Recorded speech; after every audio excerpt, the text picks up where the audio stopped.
हाय। इस वीडियो के अंदर हम लोग एप्लीकेशन ऑफ डेरिवेटिव का थर्ड एप्लीकेशन डिस्कस कर रहे हैं।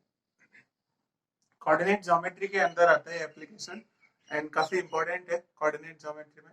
इसके questions in general actually coordinate geometry के ही बहुत आसान होते हैं, तो इसके क्वेश्चंस में कुछ आपको कभी प्रॉब्लम नहीं आएगी। अगर आप कुछ से 2-3 टाइप के क्वेश्चन ढंग से प्रैक्टिस कर लेते हो, समझ लेते हो, तो आगे हमेशा कर सकते हो उन क्वेश्चंस को। सो लेट्स सी क्या कंसेप्ट है। आपके पास मान लो कोई कर्व है,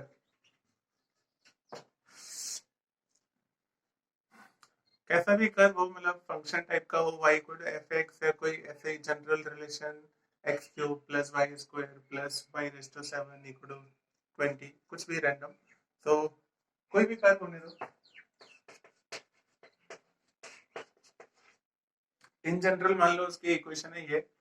तो उस कर्व के किसी पॉइंट पर, कोई तो पॉइंट मान लो आपको दिया है, पॉइंट जब आपको दे रहे हैं, कर्व आपको दिया हुआ है, तो कई बार आपको एक्स एंड वाई कोऑर्डिनेट दोनों दे देंगे, कई बार जस्ट एक्स कोऑर्डिनेट देंगे, कई बार वाई कोऑर्डिनेट देंगे। तो आपको कोई फर्क नहीं पड़ना चाहिए, एक्स कोऑर्डिनेट दिया हो तो वाई कोऑर्डिनेट निकालना आना चाहिए, क्योंकि इक्वेशन दिया है तो एक्स को यहाँ रख देना, वाई निकल जाएगा। वाई कोऑर्डिनेट दिया हो तो भी एक्स कोऑर्डिनेट आपको निकालना आना चाहिए, जरूरत पड़े तो। सो ये पॉइंट मान लो आपको दिया हुआ है, suppose it is x not comma y not.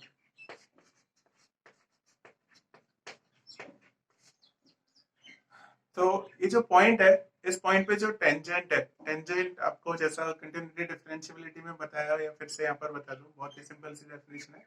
It is an unique line touching the curve at that point. Unique मतलब वो इकलौती लाइन होगी जो उसे वहां टच करेगी, कोई और लाइन उसे वहां पर टच नहीं करेगी।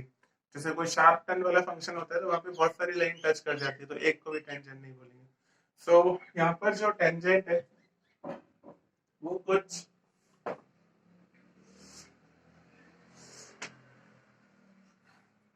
ऐसे ही दिखाई देगी। तो फिजिकल अपीयरेंस तो ऐसा होगा, लेकिन अभी हम लोग इसकी इक्वेशन में इंटरेस्टेड रहेंगे। तो इक्वेशन निकालने के लिए कोऑर्डिनेट के लाइन के बेसिक्स आपको आने चाहिए। कोई भी लाइन का पॉइंट आपको पता हो और स्लोप पता हो, तो उस लाइन की इक्वेशन आप लिख सकते हो as y minus y one equal to m times x minus x one. तो ये थोड़े से कोऑर्डिनेट के बेसिक्स है। अब ये जो टेंजेंट है, ये इस पॉइंट से तो पास हो ही रही है, तो हमें इसका एक पॉइंट पता है इस लाइन का, टेंजेंट का। और स्लोप जो है वो हमें डेरिवेटिव के बेसिक्स की वजह से पता रहेगा, जैसे डिफरेंशियबिलिटी के टाइम पे बताया, और जो अदरवाइज भी समझ सकते हो कि जो डेरिवेटिव है वो उस पॉइंट, उस कर्व के उस पॉइंट पे टेंजेंट के स्लोप को रिप्रेजेंट करेगा। क्यों करेगा? बहुत सिंपल लैंग्वेज में बोले तो, एक पॉइंट मतलब एक्स कॉमा वाई है, दूसरा x plus delta x comma y plus delta y है। तो डेल्टा वाई एक छोटा सा समझो ट्रायंगल बना सकते हो, तो वो डेल्टा वाई होगा, ये डेल्टा एक्स होगा। तो delta Y upon delta x इस एंगल को रिप्रेजेंट कर रहा होगा। सो वो वही स्लोप होता है यहाँ पे tan theta. So tan theta delta Y upon delta X की वैल्यू है, डेल्टा एक्स जीरो को टेन करेगा, तो वही स्लोप टेंजेंट के स्लोप की तरफ टेन करेगा। So D Y upon D X जो है वो टेंजेंट के स्लोप को रिप्रेजेंट कर रहा होता है। तो ये जो टेंजेंट, जो कि एक लाइन है, इसका हमें स्लोप पता है डेरिवेटिव के बेसिक्स की वजह से, d Y upon D x उस पॉइंट पर। और हमें पॉइंट भी पता है, यही वाला पॉइंट जहाँ पे आप टेंजेंट ड्रॉ कर रहे हो, ये टेंजेंट वहां से तो पास होगी। तो फिर आप वो लाइन के बेसिक्स लगा दो, जो भी थोड़ी देर पहले आपको बोले थे। पॉइंट स्लोप फॉर्म भी बोलते हैं जैसे लाइन का, कि y minus y one equal to m times x minus x one. तो ये जो टेंजेंट है, इसका इक्वेशन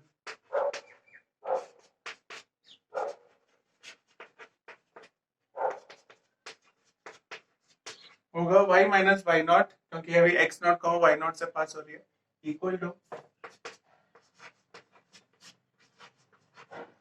dy अपॉन dx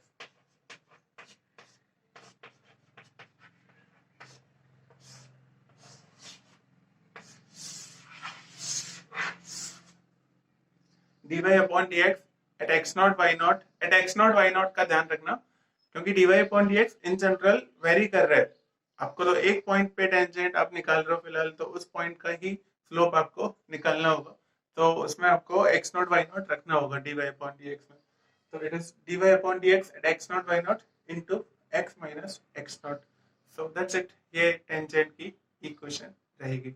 इसके क्वेश्चंस वगैरह जो है वो आपको मैं प्रैक्टिस क्वेश्चंस में करा दूंगा, फिलहाल जस्ट फॉर्मूला समझ लेने आपको। नेक्स्ट नॉर्मल जो है वो क्या होगा? नॉर्मल बाय डेफिनेशन एक लाइन होता है perpendicular to tangent at point of contact.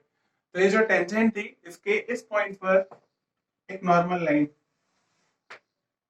बोले तो दिस वन, ये जो लाइन है this is here call normal of this curve at x not comma y not. अच्छा, जब टेंजेंट ले रहे होते हो तो एक्स नॉट वाई नॉट को पॉइंट ऑफ कांटेक्ट बोलते हैं, और जब नॉर्मल के रेस्पेक्ट में बात कर रहे हो तो इसी पॉइंट का इसे फुट ऑफ नॉर्मल बोलते हैं, फुट ऑफ नॉर्मल। तो ये जो नॉर्मल है इसकी इक्वेशन क्या होगी? अब एक अगेन कोऑर्डिनेट ज्योमेट्री का एक छोटा सा बेसिक्स लग रहा है। आपको दो परपेंडिकुलर लाइन के स्लोप का रिलेशन पता होगा कोऑर्डिनेट ज्योमेट्री के अंदर, नहीं पता हो तो आप ये याद रख लो। अभी बाकी कोऑर्डिनेट के अंदर हम बात करेंगे। m1 m2 अगर दो परपेंडिकुलर लाइन के स्लोप है तो m1 इंटू m2 जो है वो -1 होगा। मीन्स अगर आपको टेंजेंट का स्लोप पता है तो नॉर्मल का स्लोप उसी स्लोप का नेगेटिव रेसिप्रोकल रहेगा। हेंस नॉर्मल की इक्वेशन होगी y माइनस वाई नॉट, क्योंकि नॉर्मल भी उसी point x not y not से पास हो रहा है, स्लोप का भी आपको बता ही दिया। तो आप नॉर्मल की इक्वेशन क्या लिखोगे? ऐसा।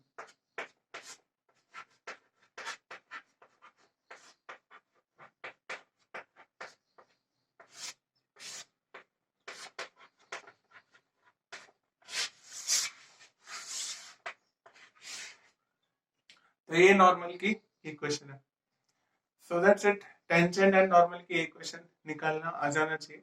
एक और इससे रिलेटेड चीज है जो हम अगले एप्लीकेशन में डिस्कस करेंगे, लेंथ ऑफ टेंजेंट, सब टेंजेंट, नॉर्मल, सब नॉर्मल, इन सब की बात हम अगले वीडियो में करने वाले, और इनके क्वेश्चन जो है वो मैं आपको प्रैक्टिस क्वेश्चंस में देने वाला हूँ। सो यहाँ कंसेप्ट ये खत्म हो जाता है। Third application is now over. Now we will take next application जिसमें हम लोग length of sub tangent, sub normal, length of normal, वो सब की बात करने वाले अगली वीडियो में। Thank you.